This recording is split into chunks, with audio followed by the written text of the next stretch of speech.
Histoire à mon mari m'a abandonné au barbecue d'anniversaire de ma sœur après avoir rompu sa promesse de ne pas mentionner nos projets de déménagement.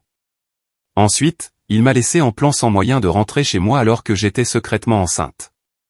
Et maintenant, il exige que je supplie son pardon et que j'accepte de m'éloigner de ma famille, sinon il divorcera.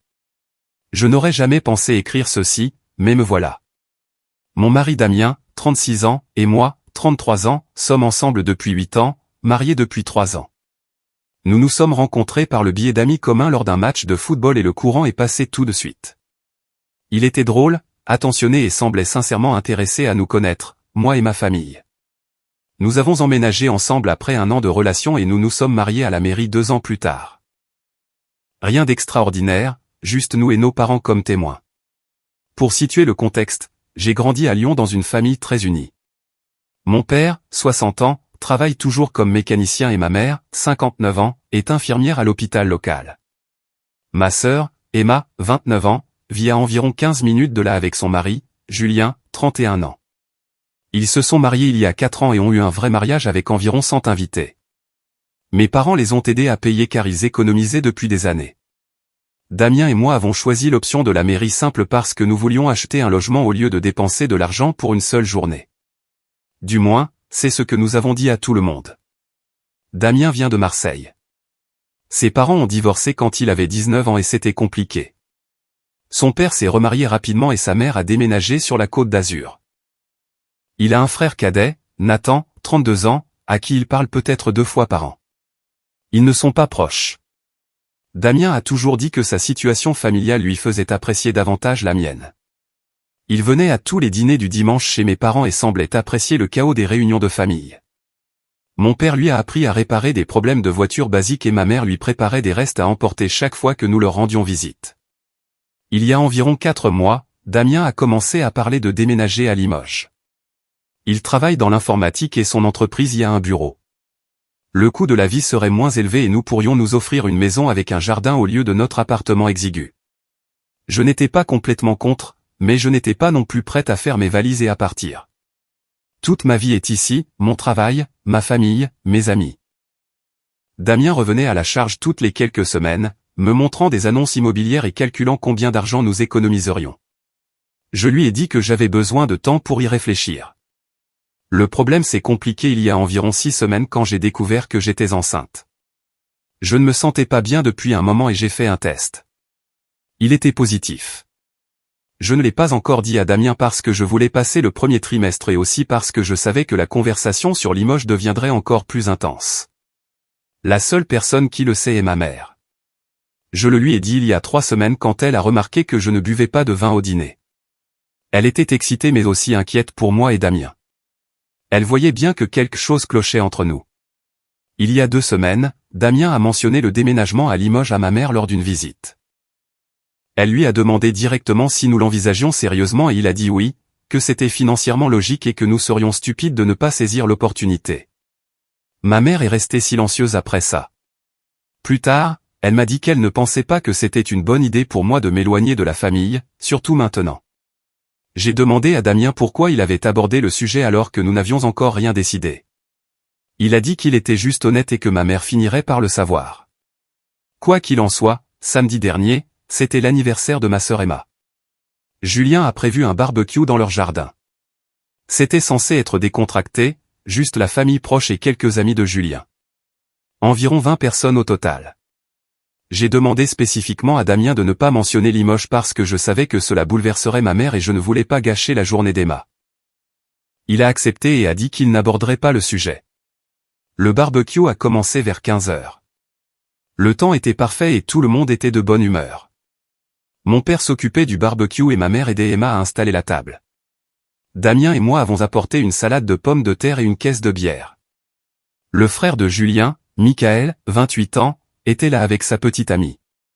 Tout s'est bien passé pendant les premières heures. Damien buvait régulièrement, mais rien d'inhabituel.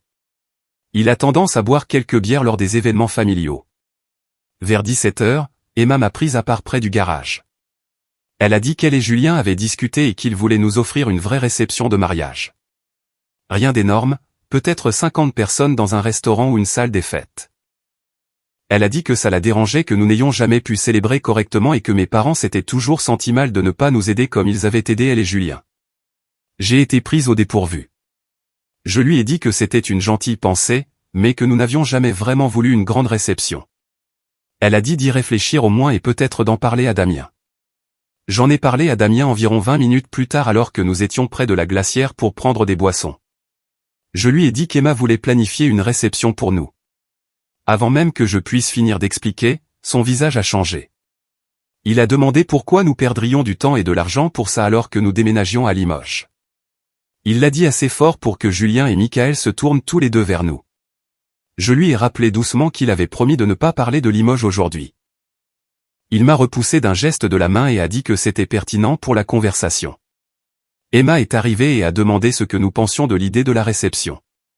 Damien l'a coupé avant que je puisse répondre. Il a dit que nous n'avions pas besoin d'une fête pour nourrir des gens que nous voyions à peine et que nous avions mieux à faire avec notre argent. Emma avait l'air confuse. Julien a demandé ce qu'il voulait dire par là. Damien a dit que nous déménagions à Limoges dans quelques mois, donc il n'y avait aucun intérêt à planifier quoi que ce soit ici. Ma mère se tenait assez près pour entendre et j'ai vu son visage changer. Mon père a regardé depuis le barbecue. J'ai pris Damien à part et je lui ai dit qu'il devait arrêter. Il m'a demandé quel était mon problème. J'ai dit qu'il avait promis de ne pas en parler et que maintenant il faisait une scène à l'anniversaire de ma sœur. Il a dit qu'il n'avait rien promis et que j'étais dramatique. Je lui ai dit que nous devrions probablement partir. Il a dit d'accord et est allé chercher notre chien. Nous avions amené notre chiot Biscuit avec nous et elle jouait dans le jardin avec des enfants. Damien a attrapé Biscuit et a commencé à marcher vers l'avant de la maison. Je l'ai suivi et lui ai demandé d'attendre pour que je puisse dire au revoir à tout le monde correctement. Il a dit qu'il s'en fichait et a continué à marcher. Je lui ai demandé les clés de la voiture puisqu'il les avait dans sa poche. Il s'est arrêté et s'est retourné. Il m'a demandé pourquoi je devais toujours tout rendre difficile. J'ai dit que je ne rendais rien difficile. Je voulais juste dire au revoir à ma famille. Il a dit que nous partions maintenant et que je pouvais marcher si je le voulais. Mon père est arrivé sur le côté de la maison à ce moment-là. Il a demandé si tout allait bien. Damien a dit que tout allait bien et que nous partions simplement. Mon père m'a regardé et j'ai secoué la tête.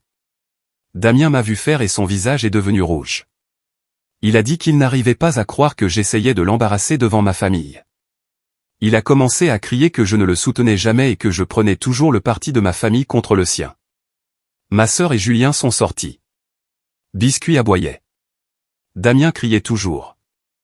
Julien lui a dit de se calmer. Damien a dit à Julien de se mêler de ses affaires. Julien a dit que c'était sa maison et sa propriété et que Damien devait soit se calmer, soit partir.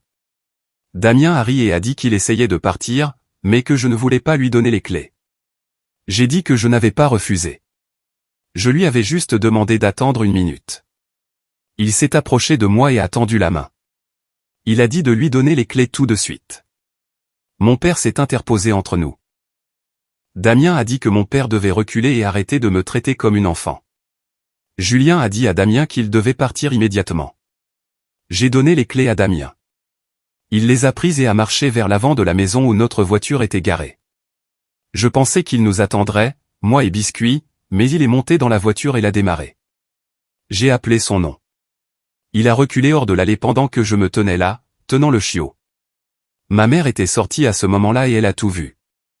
Emma pleurait. Les voisins d'en face étaient sur leur porche et regardaient. Damien est parti. Je l'ai appelé environ 10 minutes plus tard. Il a répondu et a immédiatement recommencé à crier. Il a dit que je l'avais humilié et manqué de respect devant ma famille. Il a dit que je l'avais fait passer pour un méchant alors qu'il n'avait fait que répondre honnêtement à une question. Je lui ai demandé pourquoi il m'avait laissé là. Il a dit que j'aurais pu monter dans la voiture si je le voulais, mais qu'au lieu de cela, j'avais choisi de le faire mal paraître. Je lui ai demandé comment j'étais censé rentrer. Il a dit que ma famille pouvait me conduire puisqu'ils étaient si parfaits. Puis il a raccroché. Mon père nous a ramenés, Biscuit et moi, à la maison environ 1 heure plus tard. Ma mère est venue avec nous parce qu'elle a dit qu'elle ne voulait pas que je sois seul avec Damien s'il était encore aussi énervé. Quand nous sommes arrivés à l'appartement, Damien était sur le canapé en train de regarder la télé. Il nous a à peine regardés. Mon père lui a demandé s'il pouvait parler dehors. Damien a dit qu'il n'y avait rien à dire. Ma mère m'a demandé si je voulais retourner chez eux pour la nuit. Damien l'a entendu et a dit que je pouvais faire ce que je voulais, mais que si je partais, je ne devais pas prendre la peine de revenir. Mes parents sont partis après que j'ai insisté sur le fait que tout irait bien. Damien et moi n'avons pas parlé du reste de la nuit. J'ai dormi dans la chambre et il est resté sur le canapé. Le lendemain matin, il a agi comme si de rien n'était. Il m'a demandé ce que je voulais pour le petit déjeuner. J'ai dit que nous devions parler de ce qui s'était passé hier. Il a soupiré et a dit que c'était moi qui avais causé le problème en ne le soutenant pas devant ma famille. J'ai dit qu'il avait rompu sa promesse et m'avait ensuite abandonné à la fête d'anniversaire de ma sœur. Il a dit qu'il ne m'avait pas abandonné. Il était juste parti parce que j'étais difficile. Nous nous sommes disputés pendant plus d'1 heure. Il n'arrêtait pas de dire que j'exagérais les choses et que ma famille m'avait monté contre lui. J'ai évoqué toutes les fois au cours des dernières années où il m'avait ignoré ou avait clos les conversations quand j'essayais de parler de quelque chose qui me dérangeait. Il a dit qu'il ne se souvenait de rien de tout cela et que j'inventais des choses. J'ai mentionné qu'il avait été au chômage pendant 6 semaines l'année dernière et que pendant ce temps, je faisais des heures supplémentaires, mais qu'il s'attendait quand même à ce que je fasse toute la cuisine et le ménage. Il a dit que c'était différent parce qu'il gérait beaucoup de stress. Je lui ai demandé pourquoi il pensait que c'était acceptable de me laisser en plan. Il a dit que je n'étais pas en plan, ma famille était juste là. J'ai dit que ce n'était pas la question. Il a dit que j'étais trop sensible et émotive. Je lui ai dit que ma mère pensait qu'il était autoritaire. Il a ri et a dit que ma mère voulait juste contrôler ma vie elle-même. J'ai dit que ce n'était pas vrai. Il a dit que si je croyais ma famille plus que lui, alors peut-être que nous ne devrions pas être mariés. Je n'ai rien dit après ça. Depuis dimanche, nous vivons dans le même appartement mais nous nous parlons à peine. Il dort sur le canapé et part travailler avant mon réveil. Quand il rentre, il se prépare à dîner et mange dans le salon. Hier, il m'a dit que si je voulais arranger les choses, je devais m'excuser auprès de lui et de ses parents pour la façon dont ma famille l'avait traité. Je lui ai demandé pourquoi je m'excuserais alors que c'était lui qui avait causé la scène. Il a dit que si je ne pouvais pas voir que j'avais tort, alors nous n'avions plus rien à nous dire. Ce matin, il a laissé une note sur le comptoir de la cuisine. Elle disait qu'il n'envisagerait une thérapie de couple que si j'admettais que j'avais tort samedi et que je promettais de soutenir le déménagement à Limoges. Il a également écrit que je devais être plus respectueuse et arrêter de laisser ma famille influencer mes décisions. La note se terminait par lui disant que si je ne pouvais pas faire ces choses, alors je devrais commencer à chercher mon propre logement parce qu'il en avait fini avec mon attitude. Je suis assise ici à relire cette note encore et encore. Je n'arrête pas de penser à tout ce qui s'est passé ces 8 dernières années. Les fois où il m'ignorait pendant des jours après une dispute.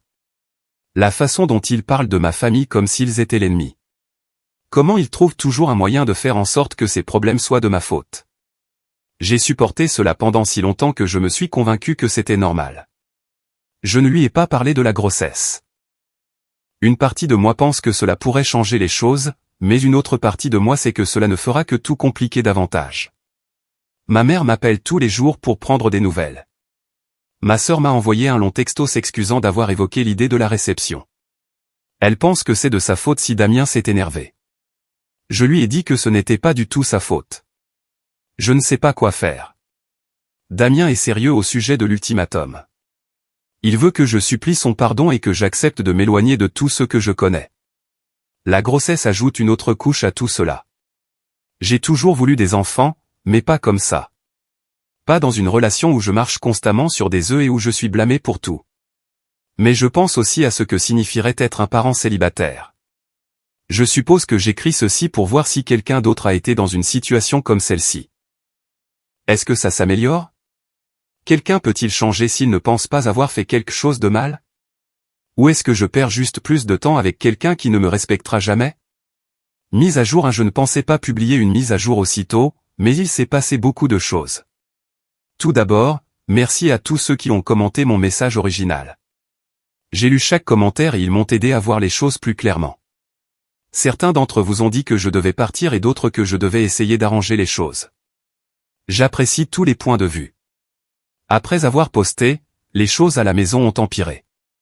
Damien a vu que j'étais sur mon téléphone plus que d'habitude et m'a accusé d'envoyer des SMS à ma famille à son sujet. Je lui ai dit que je lisais juste des choses en ligne, mais il ne m'a pas cru. Il a commencé à inspecter l'appartement quand il rentrait du travail, cherchant à voir si quelque chose avait bougé ou si j'avais emballé quoi que ce soit. C'était comme vivre avec quelqu'un qui attendait que je fasse un faux pas. Environ une semaine après mon message original, je lui ai dit que j'étais enceinte.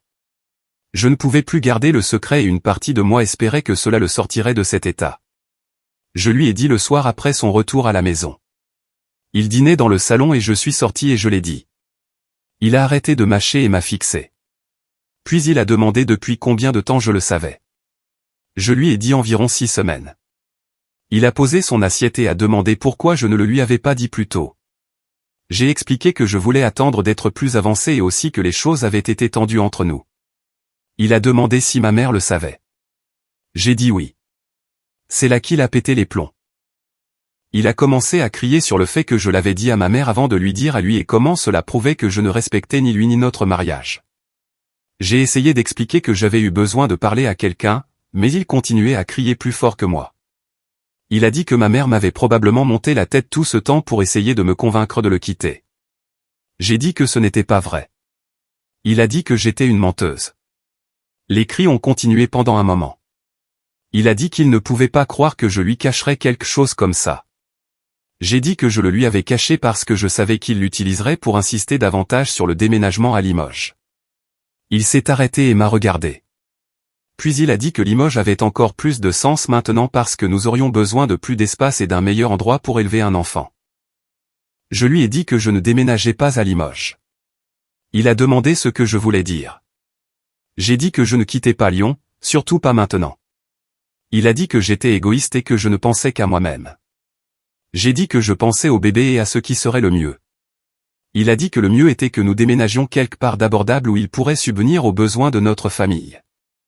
J'ai dit que ma famille pouvait nous aider ici. Il a dit qu'il ne voulait pas de l'aide de ma famille et qu'il ne voulait pas que notre enfant grandisse en pensant que mes parents étaient plus importants que lui. Je lui ai dit que ce n'était pas ce qui arriverait. Il a dit que c'était déjà le cas parce que j'avais choisi ma mère plutôt que lui en le lui disant en premier. Nous avons discuté pendant plus d'1 heure. Finalement, il a dit qu'il avait besoin d'air et a quitté l'appartement. Il est revenu vers minuit. J'étais déjà au lit, mais je l'ai entendu entrer. Il ne m'a rien dit. Le lendemain matin, il était parti avant mon réveil. Il a laissé une autre note disant qu'il avait besoin de temps pour réfléchir et qu'il restait dans un hôtel pour quelques jours. Il a écrit que quand il reviendrait, nous devrions avoir une conversation sérieuse sur notre avenir et que je devais déterminer ce que je voulais. Il est resté absent pendant 4 jours. Pendant ce temps, ma mère m'a convaincu de voir un avocat. Je sais que certaines personnes ont dit dans les commentaires que j'aurais dû faire ça plus tôt, et vous aviez raison. J'ai rencontré une avocate mardi. Elle a été directe et a expliqué comment fonctionne le divorce en France, ce à quoi je pouvais m'attendre en termes de pension, et quelles étaient mes options. Elle a également dit que si Damien essayait de déménager à Limoges avec le bébé après sa naissance, les tribunaux maintiendraient probablement les arrangements de garde à une distance raisonnable des 2 parents. Cela m'a fait beaucoup réfléchir. Damien est revenu à l'appartement vendredi soir. Il avait l'air fatigué. Il a dit qu'il avait beaucoup réfléchi et qu'il voulait que nous recommencions à zéro. Il s'est excusé pour la façon dont il avait agi et a dit que la nouvelle de la grossesse l'avait submergé. Il a dit qu'il voulait être un bon père et un bon mari, mais qu'il avait besoin que je fasse un effort. J'ai demandé ce que cela signifiait. Il a dit que cela signifiait que je devais arrêter d'impliquer ma famille dans notre mariage et que je devais sérieusement considérer Limoges comme une option pour notre avenir. Je lui ai dit que j'avais vu un avocat. Son visage est devenu complètement inexpressif. Il m'a demandé ce que je voulais dire par là. J'ai dit que j'avais rencontré un avocat spécialisé en divorce pour comprendre mes options. Il s'est levé et a demandé si j'étais sérieuse. J'ai dit oui. Il a commencé à faire les 100 pas dans le salon. Il a dit qu'il ne pouvait pas croire que j'agirais dans son dos comme ça. J'ai dit que ce n'était pas dans son dos. Je me protégeais moi et le bébé. Il a dit, de moi. Cela l'a fait repartir de plus belle. Il a dit qu'il ne m'avait jamais fait de mal et qu'il ne le ferait jamais. Et comment pouvais-je même penser ça? J'ai dit que ce n'était pas seulement une question de mal physique. Il a demandé ce que cela signifiait. J'ai tout énuméré. Les cris, les reproches, la façon dont il m'a laissé au barbecue, les ultimatums, la façon dont il me faisait sentir que j'avais toujours tort. Il a dit que c'était juste des disputes et que tous les couples se disputent. J'ai dit que les couples normaux n'ont pas une personne qui fait constamment se sentir l'autre petite. Il a demandé ce que je voulais de lui. J'ai dit que je voulais qu'il assume la responsabilité de ses actes et qu'il arrête de me blâmer pour tout. Il a dit qu'il le ferait si j'admettais que j'avais eu tort aussi. Je lui ai demandé en quoi j'avais eu tort. Il a dit que j'avais eu tort d'impliquer ma famille, tort de lui cacher la grossesse, tort de voir un avocat sans lui parler d'abord. J'ai dit que c'était toutes des choses que j'avais faites parce qu'il m'avait fait sentir que je ne pouvais pas lui faire confiance. Il a dit que c'était de ma faute, pas de la sienne. La conversation tournait en rond. Finalement, il a dit que si je voulais divorcer, alors très bien, mais qu'il n'allait pas me faciliter la tâche. Il a dit qu'il se battrait pour la garde et qu'il s'assurerait que tout le monde sache que c'était moi qui avais détruit notre mariage. Je lui ai demandé pourquoi il ferait ça. Il a dit parce que j'essayais de lui enlever son enfant et de ruiner sa vie. J'ai dit que je n'essayais rien de lui enlever. Il a dit que ça n'avait pas d'importance parce que c'était ce que je faisais. Nous n'avons pas vraiment parlé depuis. Il reste toujours dans l'appartement, mais nous nous évitons. Il va au travail, rentre, prépare le dîner et reste dans le salon ou dans la chambre d'amis. Je reste dans notre chambre. Ma sœur est venue le week-end dernier pour m'apporter des courses et prendre de mes nouvelles. Damien était là, et il a mis un point d'honneur à être froid avec elle. Quand elle est partie, il a dit que ma famille n'était plus la bienvenue. Je n'ai pas répondu. Hier, il s'est passé autre chose. J'ai reçu un appel du frère de Damien, Nathan. Je l'ai rencontré peut-être 3 fois en 8 ans. Il vit à Bordeaux et il se parle à peine. Nathan a dit que Damien l'avait appelé il y a quelques jours et lui avait parlé de la grossesse et de la séparation. Nathan voulait me contacter directement parce qu'il disait avoir l'impression que je devrais savoir certaines choses sur Damien qui pourraient m'aider à mieux comprendre la situation. Nathan m'a dit que Damien et leur père s'étaient violemment disputés quand Damien était à l'université. Leur père avait trompé leur mère et lors du divorce, Damien avait blâmé son père pour tout. Nathan a dit que Damien avait toujours eu du tempérament, mais qu'après le divorce, c'était devenu pire. Il se battait à l'école et il avait cessé de parler à la plupart de leur famille. Nathan a dit qu'il avait essayé de rester en contact avec Damien au fil des ans, mais que Damien ne lui parlait que s'il acceptait de dire que leur père était une personne terrible et leur mère une victime. Nathan a également dit que Damien avait eu une relation sérieuse avant moi. La fille s'appelait Laure. Ils sont sortis ensemble pendant 3 ans et étaient fiancés. Nathan a dit que Damien était devenu vraiment autoritaire vers la fin de la relation. Il s'énervait si Laure passait du temps avec ses amis ou sa famille sans lui. Il l'accusait de le tromper même si elle ne l'avait jamais fait. Finalement, Laure a rompu les fiançailles et a déménagé dans une autre ville. Nathan a dit qu'il avait essayé de prévenir Damien qu'il répétait les mêmes schémas, mais Damien lui a coupé les ponts et ils n'ont pas parlé pendant presque 2 ans. Entendre tout cela a tout mis en perspective. La façon dont Damien parle de sa famille. La façon dont il réagit quand je passe du temps avec la mienne, les accusations et les reproches. Nathan a dit qu'il n'essayait pas de trouver des excuses à Damien, mais il pensait que je méritais de savoir à quoi j'avais affaire. Il a dit que Damien avait besoin d'une aide professionnelle, mais qu'il ne l'admettrait jamais. Nathan m'a donné son numéro et a dit que si jamais j'avais besoin de quoi que ce soit ou s'il pouvait faire quelque chose pour aider, je devais l'appeler. Je n'ai pas parlé à Damien de l'appel de Nathan. Je ne pense pas que cela aiderait quoi que ce soit. Mais maintenant je sais que ce n'est pas quelque chose qui va s'arranger tout seul. Damien a déjà été comme ça et il le sera encore. La seule différence, c'est que maintenant il y a un bébé impliqué. Je rencontre à nouveau l'avocate la semaine prochaine pour commencer les papiers. Ma mère vient avec moi. Damien ne le sait pas encore. Je prévois de le lui dire une fois que j'aurai tout mis en ordre. Certaines personnes pourraient penser que c'est injuste, mais après tout ce qui s'est passé, je ne pense pas lui devoir un avertissement. Il a fait ses choix et maintenant je fais les miens. Mise à jour de beaucoup de choses ont changé depuis ma dernière mise à jour. J'ai demandé le divorce il y a 3 semaines. Damien a reçu les papiers au travail. Je n'étais pas là quand c'est arrivé, mais il m'a appelé environ 1 heure plus tard. Il était calme, ce qui m'a fait plus peur que s'il avait crié. Il a demandé si c'était vraiment ce que je voulais. J'ai dit oui. Il a dit d'accord et a raccroché. Ce soir-là, il est rentré à l'appartement et a fait un sac. Il a dit qu'il allait rester chez un ami du travail jusqu'à ce qu'il trouve son propre logement. Il a demandé si je gardais l'appartement. J'ai dit oui. Il a dit très bien. Il a pris ses vêtements, son ordinateur portable et quelques autres affaires personnelles. Avant de partir, il s'est retourné et a demandé s'il y avait une chance que je change d'avis. J'ai dit non. Il a hoché la tête et est parti. La première semaine après son départ a été étrange. Je m'attendais toujours à ce qu'il revienne ou qu'il appelle pour essayer de me convaincre de reconsidérer, mais il ne l'a pas fait. Ma sœur a dit qu'il acceptait peut-être enfin la réalité. Ma mère a dit de ne pas s'y fier. Elle avait raison. Damien a engagé un avocat. Son avocat a envoyé une lettre à mon avocate il y a 2 semaines. La lettre disait que Damien contestait le divorce et qu'il voulait établir un accord de garde incluant la possibilité pour lui de déménager à Limoges avec le bébé une partie de l'année. Mon avocate a dit que c'était une tactique d'intimidation et qu'aucun juge n'accepterait cela, surtout que le bébé n'était même pas encore né et que c'est moi qui le porte. Mais cela m'a quand même secoué. Il y avait aussi une partie dans la lettre où l'avocat de Damien affirmait que j'avais caché des informations financières et que je prévoyais de quitter Damien depuis des mois, ce qui expliquait pourquoi je ne lui avais pas parlé de la grossesse tout de suite. Mon avocate a dit que nous pouvions facilement réfuter cela, mais cela m'a dérangé que Damien essaie déjà de contrôler le récit. À peu près au même moment, j'ai commencé à recevoir des SMS bizarres de numéros que je ne reconnaissais pas. C'était toujours des choses similaires, comme demander si j'étais la femme qui avait quitté son mari pour rien ou dire que je gâchais la vie d'un homme bon. J'ai bloqué les numéros, mais d'autres apparaissaient. Ma sœur a dit que Damien racontait probablement sa version de l'histoire aux gens et leur donnait mon numéro.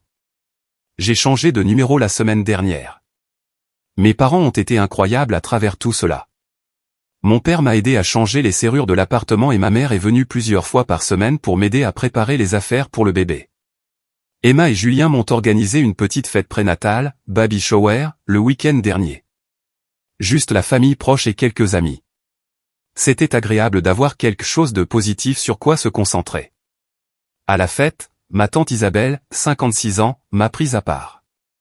Elle a dit qu'elle avait entendu par le bouche à oreille familial que Damien disait aux gens que je l'avais trompé et qu'il n'était pas sûr que le bébé soit de lui. J'étais stupéfaite. Ma tante a dit qu'elle ne le croyait pas une seconde, mais elle voulait que je sache ce qui se disait. Je lui ai demandé à qui Damien avait dit cela. Elle a dit qu'elle l'avait appris de mon cousin Marc, 40 ans, qui avait croisé Damien dans un bar du centre-ville. Damien avait apparemment bu et avait commencé à parler du divorce. Marc n'a pas renchéri, mais il en a parlé à sa mère, qui en a parlé à Isabelle. J'ai parlé des accusations de tromperie à mon avocate. Elle a dit que si Damien essayait de prétendre cela au tribunal, nous pourrions demander un test de paternité après la naissance du bébé, et cela mettrait fin à l'histoire. Mais elle a aussi dit que ce genre de comportement montrait que Damien ne gérait pas bien le divorce et que je devrais tout documenter au cas où les choses s'aggraveraient. Je tiens un dossier avec des captures d'écran des SMS, des copies de mails et des notes sur tout ce que Damien dit ou fait qui semble anormal. Il y a 2 semaines, Damien m'a contacté directement. Il m'a envoyé un email. Il était long. Il disait qu'il avait beaucoup réfléchi et qu'il réalisait qu'il avait fait des erreurs. Il disait qu'il aurait dû être plus compréhensif et moins concentré sur Limoges. Il disait qu'il voulait réessayer pour le bien du bébé. Il demandait si nous pouvions nous rencontrer pour prendre un café et parler. Je n'ai pas répondu. Il a envoyé un autre email 3 jours plus tard. Celui-ci était différent. Il disait que si je ne répondais pas, il supposerait que j'étais à nouveau influencé par ma famille. Il disait qu'il savait que ma mère restait avec moi et qu'elle était probablement celle qui me disait de ne pas lui parler. Il disait que je faisais une énorme erreur et que je le regretterais quand je serais seule à essayer d'élever un bébé toute seule. Il disait qu'il m'offrait une dernière chance d'arranger les choses et que si je ne la saisissais pas, il arrêterait d'être gentil. J'ai transféré les 2 emails à mon avocate. Elle a dit de continuer à ne pas répondre et de la laisser gérer toute communication, mais Damien ne s'est pas arrêté.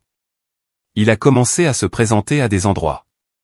Il y a 2 semaines, j'étais à l'épicerie près de mon appartement et je l'ai vu sur le parking. Il était assis dans sa voiture. Quand je suis sorti avec mes courses, il est sorti et s'est dirigé vers moi. Il a demandé si nous pouvions parler. J'ai dit non et qu'il devait passer par son avocat. Il a dit qu'il ne voulait pas parler par l'intermédiaire d'avocat. Il voulait parler à sa femme. J'ai dit que je n'étais plus sa femme. Il a dit que légalement je l'étais encore. Je lui ai dit de me laisser tranquille.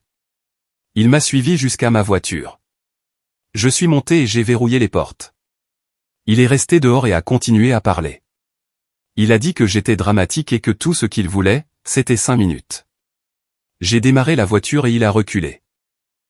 Alors que je sortais de la place de parking, il a crié quelque chose sur le fait que je l'empêchais de voir son enfant. Un couple âgé sur le parking s'est arrêté et a regardé. Je suis rentré chez moi et j'ai appelé mon avocate dès que je suis entré. Elle a dit que s'il se présentait à nouveau, je devrais appeler la police et que nous pourrions commencer à monter un dossier pour une ordonnance de restriction si cela continuait. Cela a continué. Quelques jours plus tard, il s'est présenté chez mes parents. Mon père a ouvert la porte. Damien a demandé si j'étais là. Mon père a dit non. Damien a dit qu'il ne le croyait pas et a demandé s'il pouvait entrer vérifier. Mon père a dit absolument pas et que si Damien ne partait pas, il appellerait la police. Damien a dit que mon père n'avait aucun droit de l'empêcher de voir sa femme et son enfant. Mon père a fermé la porte. Damien est resté sur le porche quelques minutes avant de partir. Mon père m'a appelé juste après et m'a raconté ce qui s'était passé. Il a dit que je devrais peut-être rester avec eux pendant un moment jusqu'à ce que les choses se calment. J'ai dit que je ne voulais pas quitter mon appartement. La semaine dernière, Damien m'a envoyé une lettre, pas par l'intermédiaire de son avocat, juste une lettre ordinaire à mon appartement. Elle était manuscrite. Il disait qu'il ne comprenait pas pourquoi je faisais cela et qu'il avait toujours essayé d'être un bon mari. Il disait que déménager à Limoges aurait été bon pour nous deux et que j'étais trop têtu pour le voir.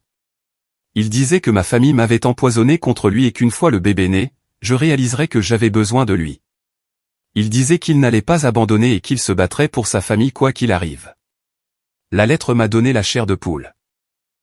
Je l'ai donnée à mon avocate. Elle a dit que c'était une preuve de harcèlement et que combiné avec ses apparitions inopinées, nous en avions assez pour demander une ordonnance de restriction. Nous avons déposé la demande lundi dernier.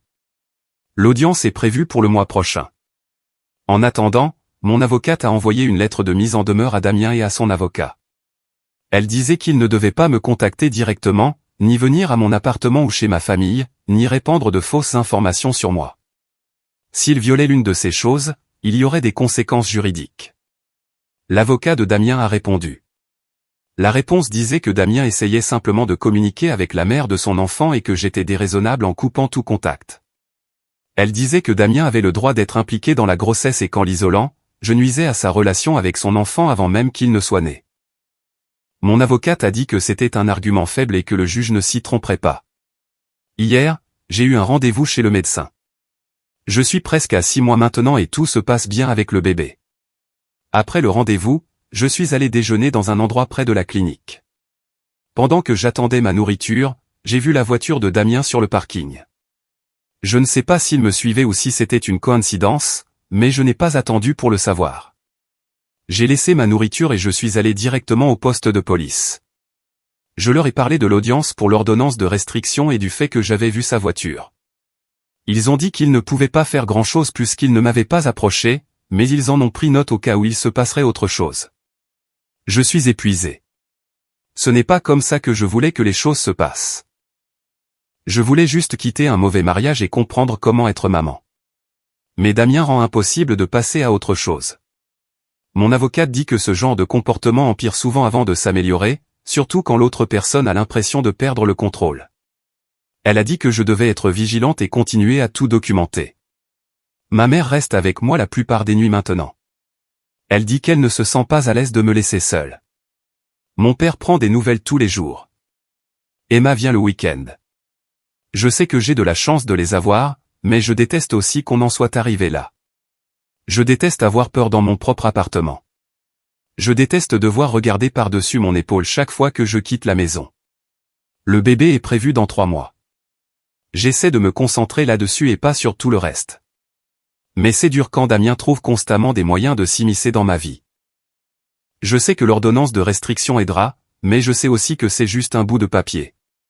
Si Damien décide de l'ignorer, personne ne peut faire grand-chose jusqu'à ce qu'il ait déjà fait quelque chose. Je ne sais pas quoi dire d'autre.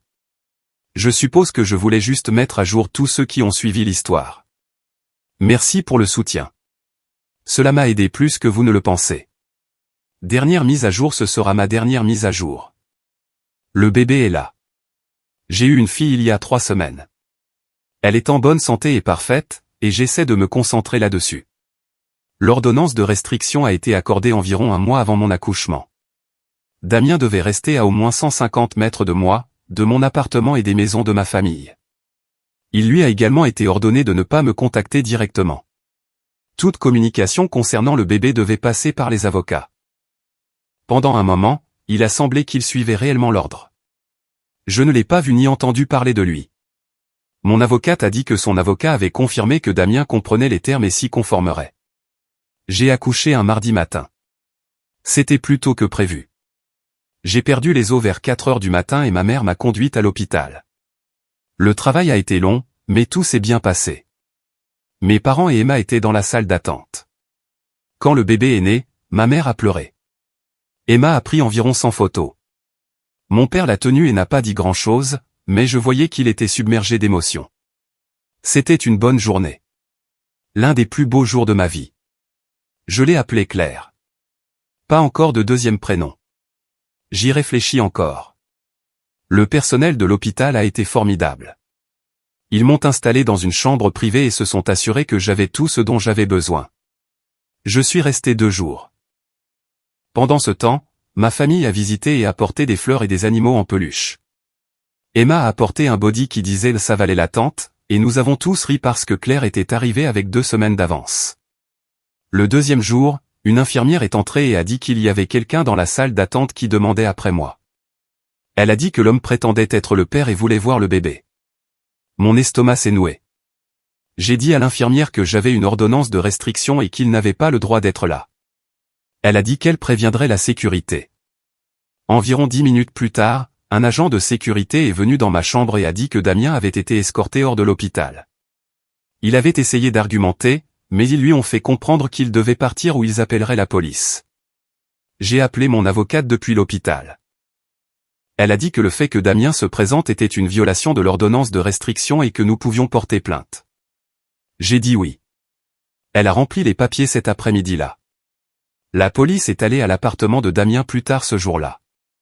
Je ne connais pas tous les détails, mais mon avocate a dit qu'il avait été coopératif à leur arrivée et qu'il avait reçu une date d'audience pour la violation. J'ai ramené Claire à la maison le jeudi. Ma mère est restée avec moi la première semaine. Mon père passait tous les jours après le travail. Emma et Julien ont visité le week-end et ont apporté des repas. C'était épuisant, mais aussi incroyable. Claire est un bon bébé.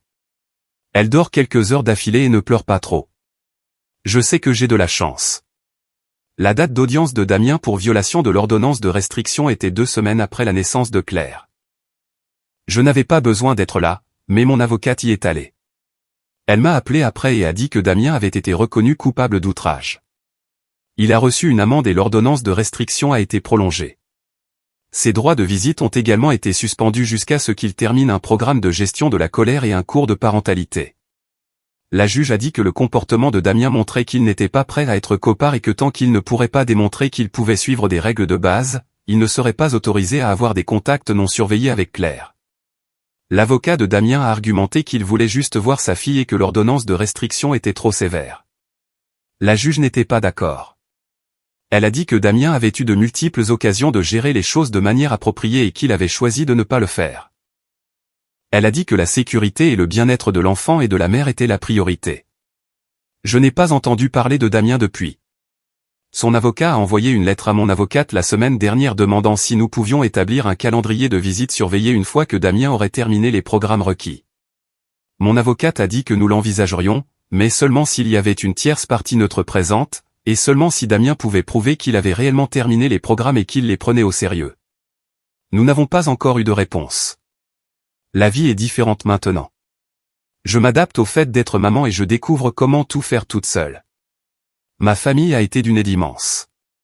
Ma mère vient 3 fois par semaine pour garder Claire afin que je puisse dormir ou faire des courses. Emma apporte le dîner 1 fois par semaine. Mon père a installé des serrures supplémentaires sur mes portes et une caméra de sécurité à l'extérieur de mon appartement.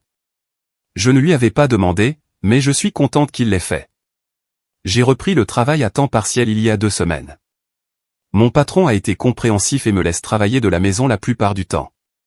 Ce n'est pas facile de tout jongler, Mais je gère. Claire commence à sourire maintenant et cela rend tout digne d'intérêt. Je pense à Damien parfois. Je me demande s'il changera vraiment un jour ou si c'est juste ce qu'il est. Une partie de moi espère qu'il fera le travail et deviendra le genre de père que Claire mérite. Une autre partie de moi pense que cela n'a pas d'importance parce que je m'assurerai qu'elle ait tout ce dont elle a besoin avec ou sans lui. Certaines personnes ont demandé si je regrettais la tournure des événements. Non. Je regrette qu'il m'ait fallu si longtemps pour voir ce qui se passait. Je regrette d'être resté aussi longtemps que je l'ai fait. Mais je ne regrette pas d'être parti. Claire mérite de grandir dans un foyer où elle se sent en sécurité et aimée. Je ne pouvais pas lui donner cela si j'étais resté avec Damien. Je ne sais pas à quoi ressemble l'avenir. Peut-être que Damien terminera les programmes et nous trouverons une sorte d'arrangement de coparentalité. Peut-être qu'il ne le fera pas et ce sera juste moi et Claire. Quoi qu'il en soit, je sais que nous irons bien. J'ai ma famille. J'ai ma fille. C'est suffisant. Merci à tous ceux qui ont pris le temps de lire et de commenter mes messages. Votre soutien a signifié beaucoup pendant une période vraiment difficile. J'espère que mon histoire aidera quelqu'un d'autre qui pourrait traverser quelque chose de similaire. C'est normal de partir. C'est normal de se choisir soi-même et son enfant plutôt que quelqu'un qui ne vous respecte pas. Vous n'êtes pas seul. Maintenant, passons à l'histoire suivante. Histoire 2 millions sœur a emménagé alors qu'elle était enceinte. Puis j'ai découvert qu'elle avait une liaison de 5 ans avec un homme marié père de 4 enfants. J'avais toujours considéré ma sœur, Lara, 32 ans, comme quelqu'un ayant un bon jugement. Cela a complètement changé il y a 3 mois. Je suis Julie, 35 ans, et j'ai accueilli Lara chez moi alors qu'elle était enceinte de 5 mois et avait besoin d'un endroit où rester. Mon mari, Eric, 36 ans, est actuellement déployé à l'étranger et ne sera pas de retour avant 3 mois, donc j'avais de la place en plus. À l'époque, Lara m'a dit que sa grossesse résultait d'une aventure d'un soir avec un gars rencontré dans un bar. Je n'ai pas trop posé de questions. C'est une adulte et ces choses arrivent. J'étais en fait contente d'avoir de la compagnie avec Eric au loin. Les 2 derniers mois de vie commune se sont bien passés. Lara aidait à la maison. Nous regardions des films ensemble et je l'aidais à se préparer pour le bébé. Elle semblait reconnaissante du soutien et j'étais heureuse de le fournir. Nous avons toujours été proches et je pensais que cela ne ferait que renforcer nos liens. Tout a changé lundi dernier.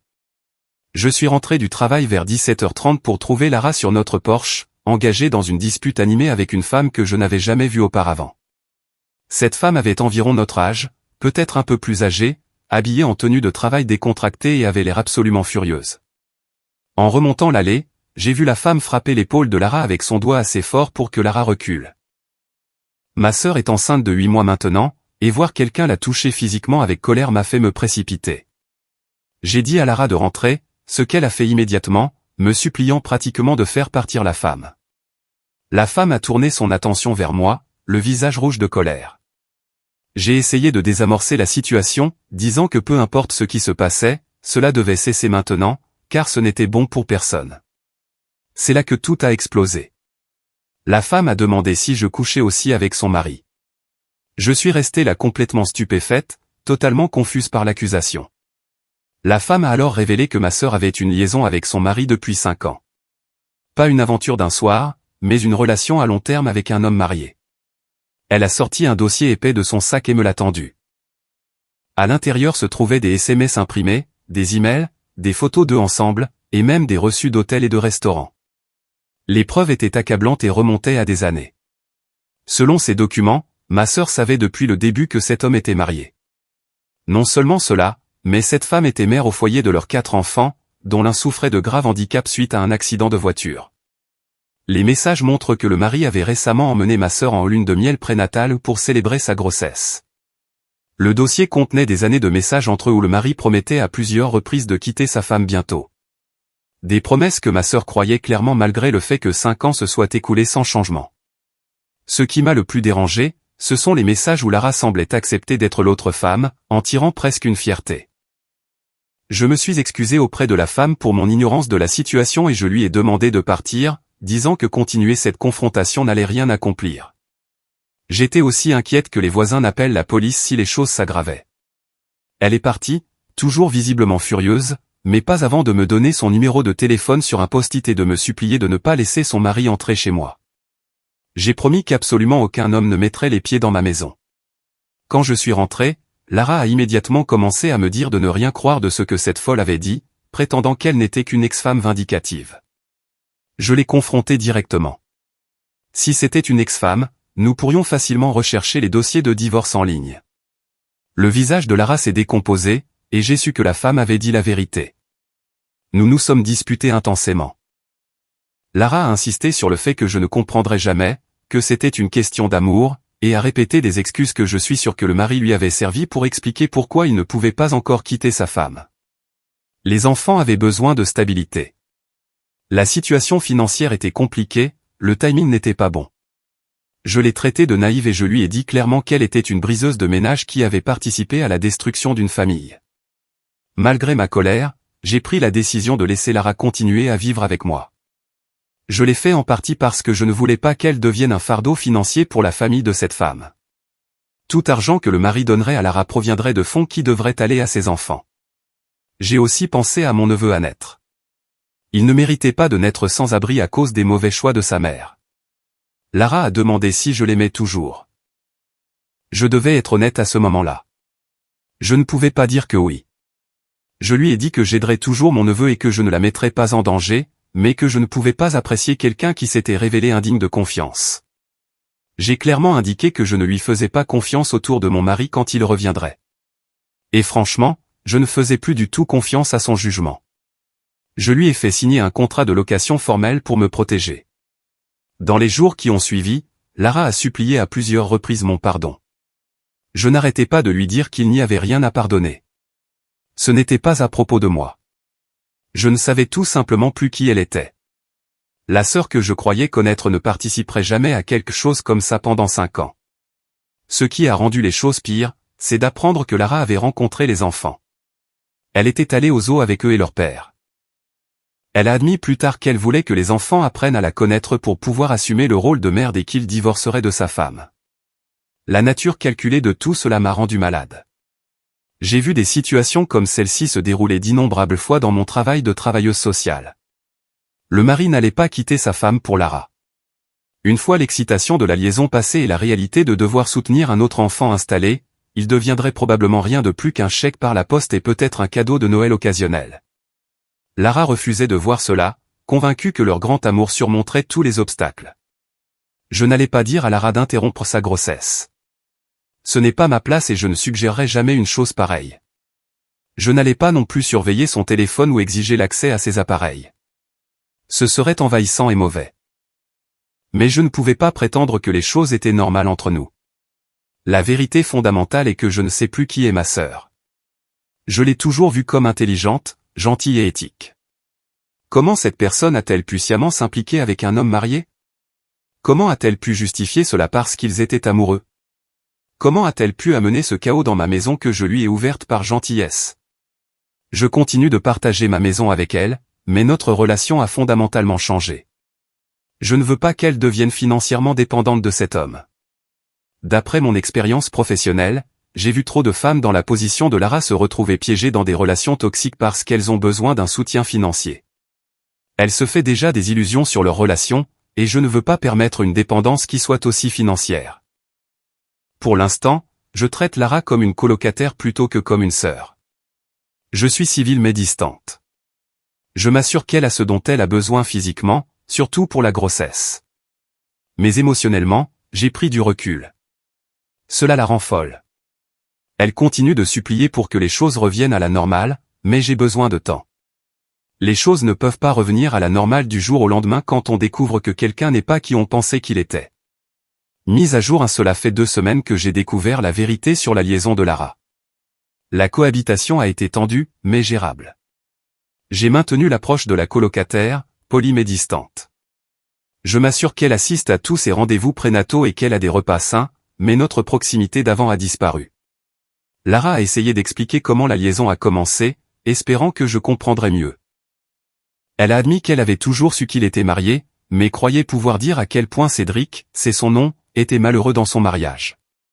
Elle sentait qu'il méritait le bonheur et qu'elle pouvait le lui apporter. Ils se sont rencontrés dans un bar quelques semaines après l'accident de son fils. Selon Lara, Cédric lui a dit que sa femme n'avait pas été intime avec lui depuis l'accident et qu'il était sur le point d'exploser.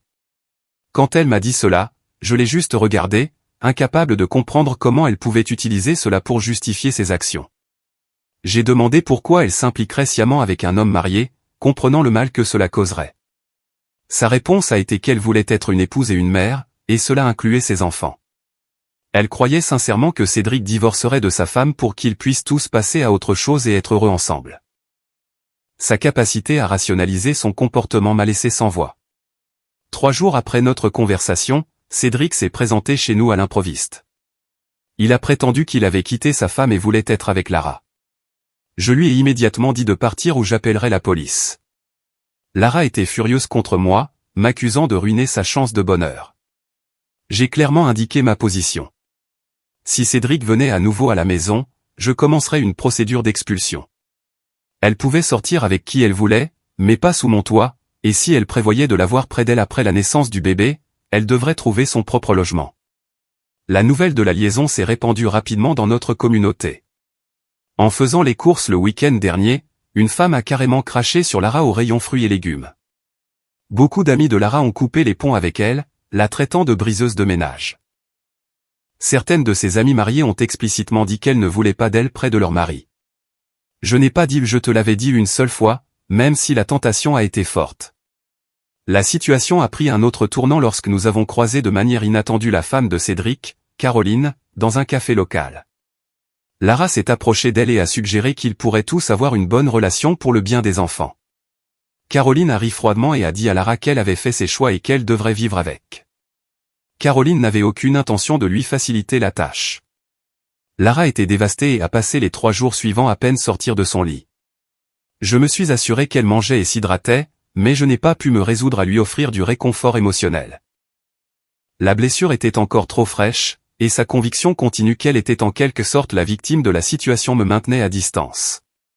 Hier soir, Lara a reçu un texto de Cédric disant qu'il n'avait jamais réellement quitté Caroline. Il n'avait dit cela que pour apaiser Lara et n'avait aucune intention de quitter sa famille. Il a déclaré clairement que bien qu'il soutiendrait le bébé financièrement, il voulait travailler sur son mariage. Lara m'a montré le message, les larmes coulant sur son visage, toujours surprise par sa trahison. Je suis restée silencieuse. Qu'y avait-il à dire? C'était exactement le résultat que j'avais prédit. Cédric n'allait jamais quitter sa femme pour la femme avec qui il la trompait depuis 5 ans. Pour compliquer encore les choses, la fille aînée de Cédric, 17 ans, a trouvé Lara sur les réseaux sociaux et lui a envoyé un long message douloureux sur la façon dont elle avait détruit leur famille. Apparemment, Caroline avait parlé de la liaison à leurs enfants après avoir découvert la grossesse. Le message de la fille était rempli de douleur et de colère, des sentiments totalement justifiés vu les circonstances. La situation avec mon mari Eric devient également compliquée. Lors de notre appel vidéo hebdomadaire, il a remarqué que quelque chose n'allait pas. Après avoir insisté un peu, je lui ai tout raconté. Eric était stupéfait. Lui et Lara s'étaient toujours bien entendus, et il ne pouvait pas concilier ce comportement avec la personne qu'il pensait qu'elle était. Il a exprimé son inquiétude à l'idée qu'elle vive avec nous après son retour, étant donné ce que nous savons maintenant de son caractère. Je suis coincé dans une position impossible. Je ne veux pas mettre mon propre mariage sous tension, mais je ne peux pas me résoudre à mettre ma sœur enceinte à la porte sans nulle part où aller, peu importe ce qu'elle a fait. Eric comprend cela, mais est logiquement mal à l'aise. Lara a entendu une partie de ma conversation avec Eric et m'a confronté après, m'accusant d'essayer de monter mon mari contre elle. J'ai souligné qu'Eric méritait de savoir qui vivait dans sa maison, surtout étant donné son histoire avec les hommes mariés. Cela a mené à une autre dispute animée où elle a insisté sur le fait que Cédric était différent et que leur situation était unique. Hier, j'ai pris une autre mesure pour me protéger financièrement. J'ai ouvert un compte bancaire séparé et j'ai transféré la moitié de l'argent du compte joint que je partage avec Eric. Je l'ai fait non pas parce que je ne fais pas confiance à Eric, mais parce que je ne fais pas confiance à Lara. Si elle devenait assez désespérée, je ne serais pas surprise qu'elle essaie d'accéder à nos fonds. Eric a pleinement soutenu cette décision quand je lui ai expliqué mon raisonnement. Lara n'est plus qu'à 6 semaines de sa date d'accouchement. Son médecin s'inquiète de son niveau de stress et a prévenu que sa tension artérielle était élevée. J'ai essayé de créer un environnement calme à la maison, mais la tension entre nous reste palpable. Je lutte quotidiennement pour équilibrer ma colère envers Lara avec mon inquiétude pour sa santé et celle du bébé. Chaque fois que je commence à ressentir un peu de compassion revenir, elle fait un autre commentaire justifiant la liaison ou se présentant comme la victime, et mes barrières remontent. Cédric continue d'envoyer des textos à Lara, envoyant des messages contradictoires sur leur relation. Un jour, il dit qu'elle lui manque et qu'il souhaiterait que les choses soient différentes. Le lendemain, il réaffirme son engagement envers son mariage. Ces messages envoient Lara sur des montagnes russes émotionnelles qui affectent tout le foyer. J'ai suggéré qu'elle bloque son numéro, mais elle refuse. Pour l'instant, nous continuons dans ces limbes inconfortables. J'aide à préparer la chambre d'amis pour l'arrivée du bébé tout en maintenant une distance émotionnelle avec Lara. Chaque jour apporte de nouveaux défis, et je prends les choses au jour le jour. Mise à jour 2. Cela fait un peu plus d'un mois depuis ma dernière mise à jour, et tant de choses ont changé. Lara a donné naissance à un petit garçon en bonne santé il y a 3 semaines. Elle l'a appelé Noé. Malgré tout le drame et mes sentiments compliqués envers Lara, voir Noé pour la première fois à l'hôpital m'a mis les larmes aux yeux. Il est innocent dans tout cela, et je me suis immédiatement sentie protectrice envers lui. Cédric s'est présenté à l'hôpital peu après la naissance de Noé. Je prenais un café à la cafétéria quand il est arrivé, donc je n'étais pas là pour intervenir. Quand je suis retourné dans la chambre de Lara, je les ai trouvés en train de se disputer. Cédric prenait des photos de Noé, disant qu'il avait besoin de montrer leur frère aux enfants. Lara était contrariée parce qu'il n'avait apporté ni cadeau ni fleurs et n'avait passé que 10 minutes avec elle et le bébé avant de dire qu'il devait partir. J'ai demandé à Cédric de sortir avec moi.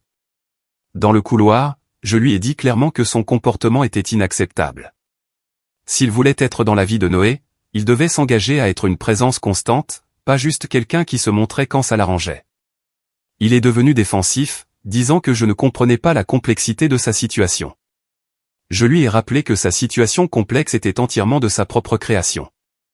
Cédric est parti peu après, promettant de revenir le lendemain. Il ne s'est pas présenté à nouveau pendant le séjour de Lara à l'hôpital. Ramener Noé à la maison a créé une trêve temporaire entre Lara et moi. La première semaine a été accablante. Aucune de nous ne dormait beaucoup, et nous devions travailler ensemble pour prendre soin de lui. Pendant ce temps, quelque chose d'inattendu s'est produit. Caroline m'a contacté. Elle a demandé à me rencontrer pour un café pendant que Lara se reposait. Contre mon meilleur jugement, j'ai accepté. Au café, Caroline a expliqué qu'après que le choc initial et la colère se soient apaisés, elle avait fait la paix avec la situation. Elle ne pardonnait pas ce qui s'était passé, mais elle reconnaissait que Noé était le demi-frère de ses enfants et ne méritait pas d'être ostracisé à cause des circonstances de sa naissance. Caroline a révélé que Cédric avait été infidèle à plusieurs reprises tout au long de leur mariage. Ma sœur n'était pas la première liaison, juste la plus longue et la seule qui avait abouti à une grossesse. Elle avait finalement demandé le divorce et se concentrait sur la reconstruction de sa vie et l'aide à l'adaptation de ses enfants. Ce qui m'a le plus surprise, c'est l'offre de Caroline d'inclure Noé dans les réunions de famille avec ses enfants quand ils seraient plus grands. Elle pensait que les frères et sœurs devaient se connaître, peu importe comment ils étaient devenus parents. Sa compassion et sa maturité m'ont laissé sans voix. Quand je suis rentré à la maison et que j'ai raconté la rencontre à Lara, sa réaction m'a prise au dépourvu. Plutôt que d'être reconnaissante pour la grâce inattendue de Caroline, elle s'est mise en colère. Elle a accusé Caroline d'essayer de revendiquer Noé et de tenter de contrôler le récit. Lara a insisté sur le fait qu'une fois le divorce finalisé, Cédric s'engagerait enfin dans leur relation et qu'elle serait celle qui déterminerait comment les enfants interagiraient. Je n'arrivais pas à croire ce que j'entendais. Après tout ce qui s'était passé, Lara s'accrochait encore au fantasme que Cédric quitterait Caroline pour elle. J'ai souligné que Caroline avait déjà demandé le divorce, mais que cela ne signifiait pas que Cédric deviendrait soudainement le partenaire que Lara envisageait. Ses actions avaient constamment montré son vrai caractère. Cela a mené à notre pire dispute à ce jour. Lara m'a accusé d'être jalouse de sa relation avec Cédric et a prétendu que j'avais toujours essayé de saper son bonheur. Elle a évoqué mes relations passées qui avaient échoué, suggérant que j'étais amère qu'elle ait trouvé le grand amour. Les accusations étaient si absurdes que je suis simplement parti. 2 jours plus tard, alors que Lara faisait la sieste avec Noé, son téléphone n'arrêtait pas de s'allumer avec des notifications de messages. Je n'étais pas en train de fouiner, mais j'ai remarqué que le nom sur l'écran n'était pas celui de Cédric. La curiosité l'a emporté, et j'ai jeté un coup d'œil au message. Il provenait d'une femme nommée Diane qui semblait être une autre épouse confrontée à la liaison de son mari avec Lara. Quand Lara s'est réveillée, je l'ai confrontée avec ce que j'avais vu. Après avoir initialement nié, elle a admis qu'il y avait eu un autre homme marié avant Cédric. Cette relation avait duré près de 2 ans et s'était terminée peu de temps avant qu'elle ne rencontre Cédric. Le schéma était inquiétant. Lara poursuivait spécifiquement des hommes mariés, convaincue qu'elle pouvait les sauver de mariages malheureux. Cette révélation a été la goutte d'eau qui a fait déborder le vase pour moi. La sœur que je croyais connaître avait vraiment disparu, remplacée par quelqu'un que je ne pouvais ni reconnaître ni respecter. J'ai pris la décision difficile de demander à Lara de déménager.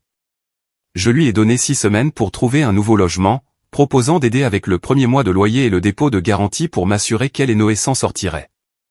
Lara m'a accusé de l'abandonner quand elle avait le plus besoin de moi. Je lui ai rappelé que je l'avais soutenue tout au long de sa grossesse malgré la découverte de ses mensonges, que j'avais accueilli son bébé chez moi, et que j'offrais toujours une aide financière pour sa transition. Ma responsabilité de l'aider ne s'étendait pas à permettre des schémas comportementaux qui blessaient les autres et finalement elle-même. Eric sera de retour dans seulement 2 semaines, et j'ai besoin que notre maison soit à nouveau la nôtre. Les derniers mois ont été émotionnellement épuisants, et je veux me reconnecter avec mon mari sans ce nuage au-dessus de nous. La présence de Lara rendrait cela impossible. J'ai contacté quelques ressources via mon travail pour aider Lara à trouver un logement approprié. Pour l'instant, nous coexistons dans un silence malaisé, rompu seulement par les pleurs de Noé et la communication nécessaire à ses soins. Le compte à rebours pour le déménagement a commencé. Mise à jour 3. Cela fait 2 mois depuis ma dernière mise à jour et j'ai enfin l'impression que ma vie revient à un semblant de normalité. Eric est rentré depuis 6 semaines maintenant et l'avoir de retour a été guérisseur pour nous deux. Nous avons eu beaucoup de longues conversations sur tout ce qui s'est passé avec Lara, digérant tout cela ensemble. Lara a déménagé comme prévu il y a environ 7 semaines. Je l'ai aidé à trouver un petit appartement d'une chambre à environ 20 minutes et j'ai couvert son dépôt de garantie et son premier mois de loyer comme promis. Elle travaille maintenant à temps partiel depuis chez elle tout en s'occupant de Noé, qui s'épanouit malgré les circonstances chaotiques de son arrivée. Le divorce de Cédric et Caroline a été finalisé le mois dernier. Contrairement aux attentes de Lara, il ne l'a pas immédiatement demandé en mariage ni suggéré qu'ils emménagent ensemble. Au lieu de cela, il a établi un accord formel de pension alimentaire par le biais des tribunaux et mis en place un calendrier de visite pour voir Noé 2 fois par mois. Lara a été dévastée par ce développement, s'étant convaincue qu'une fois légalement célibataires, ils commenceraient enfin leur vie ensemble. La vérité sur les intentions de Cédric est devenue encore plus claire lorsque Caroline m'a recontacté. Elle a partagé que pendant leur procédure de divorce, elle a découvert que Cédric avait commencé à voir encore une autre femme. Le schéma était apparemment sans fin. J'ai débattu de l'opportunité de dire cela à Lara, mais j'ai finalement décidé qu'elle devait savoir. Sa réaction n'a pas été celle à laquelle je m'attendais. Plutôt que de la colère ou une déception supplémentaire, elle a simplement hoché la tête et a dit qu'elle s'en doutait depuis des semaines. C'était le premier signe que Lara pourrait enfin voir la réalité. Autour d'un café la semaine dernière, elle a admis que la thérapie, qu'elle a commencé sur mon insistance comme condition de mon aide financière, la forçait à affronter certaines vérités inconfortables sur elle-même. Elle a reconnu un schéma de recherche d'hommes indisponibles et de satisfaction d'être choisis par rapport à leur femme, même temporairement. Le thérapeute avait relié cela au mariage troublé de nos parents et à l'infidélité en série de notre père, qui avait affecté Lara bien plus profondément que je ne l'avais réalisé. Bien que je sois contente qu'elle gagne en perspicacité, notre relation reste fondamentalement altérée. Nous nous voyons principalement pour le bien de Noé. Je le garde occasionnellement pour donner une pause à Lara, et nous avons des conversations brèves et polies lors de ces échanges. La proximité facile que nous partagions autrefois n'est pas revenue, et je ne suis pas sûr qu'elle reviendra un jour. Caroline a tenu sa promesse d'inclure Noé dans certaines activités familiales. Le mois dernier, elle a invité Lara à l'amener à l'anniversaire de sa fille aînée. Lara a décliné, trouvant cela trop inconfortable, mais le geste lui-même montrait une grâce remarquable. Les enfants de Caroline ont rencontré Noé 2 fois maintenant, avec Caroline supervisant les interactions. Elle continue de faire preuve de plus de maturité face à la situation que toute autre personne impliquée. Quant à Cédric, son implication minimale avec Noé n'a pas changé. Il trouve constamment des excuses pour écourter ou annuler ses visites programmées, et Lara a enfin arrêté de lui trouver des excuses. Elle a récemment mentionné demander la garde complète, reconnaissant que la présence inégale de Cédric pourrait finalement être plus nuisible que son absence totale. Un développement inattendu est survenu lorsque plusieurs amis de Cédric et Caroline m'ont contacté séparément, exprimant leur inquiétude quant à l'implication potentielle de Lara avec d'autres hommes mariés de leur cercle social. Apparemment, elle avait envoyé des demandes d'amis à plusieurs maris sur les réseaux sociaux. Quand j'ai prudemment mentionné cela à Lara, elle est devenue défensive et les a accusés de paranoïa. Je ne suis plus certaine de quoi croire, mais j'ai pris mes distances avec la situation. Eric a été remarquablement compréhensif tout au long de tout cela. Il a noué un lien doux avec Noé pendant nos moments de garde, mais maintient une distance respectueuse avec Lara. Il a soutenu ma décision de l'aider financièrement pour le déménagement, mais convient que la création de limites était nécessaire pour notre mariage et ma santé mentale. Le week-end dernier, Lara a demandé si elle et Noé pouvaient réemménager avec nous temporairement en raison de difficultés financières. Cédric avait été en retard dans les paiements de pension alimentaire, et son revenu à temps partiel ne couvrait pas toutes ses dépenses. Eric et moi en avons discuté longuement et avons finalement décidé contre. Au lieu de cela, je l'ai aidé à demander des programmes d'aide supplémentaires et j'ai proposé d'augmenter mes heures de garde d'enfants pour qu'elle puisse prendre plus de travail. La partie la plus difficile de toute cette expérience a été d'accepter que la sœur que je croyais connaître n'a jamais vraiment existé. La personne qui pouvait maintenir une liaison de 5 ans avec un père marié de 4 enfants, qui pouvait rencontrer ses enfants tout en complotant pour remplacer leur mère, qui pouvait me mentir de manière si convaincante pendant des mois, cette personne est une étrangère pour moi. Je tiens toujours à Lara, mais avec lucidité sur qui elle est. J'aime Noé inconditionnellement et je serai toujours présente dans sa vie. Quant à notre sororité, nous construisons lentement une nouvelle relation basée sur la réalité plutôt que sur la version idéalisée à laquelle je m'étais accroché pendant tant d'années. Pour l'instant, c'est là que les choses en sont. Pas la résolution nette que j'aurais pu espérer, mais une réalité désordonnée et compliquée que nous apprenons tous à naviguer. La vie offre rarement des fins parfaites, surtout quand il s'agit de famille. Je me concentre sur mon mariage, ma carrière et être la meilleure tante possible pour Noé. Le reste devra se dérouler comme il pourra.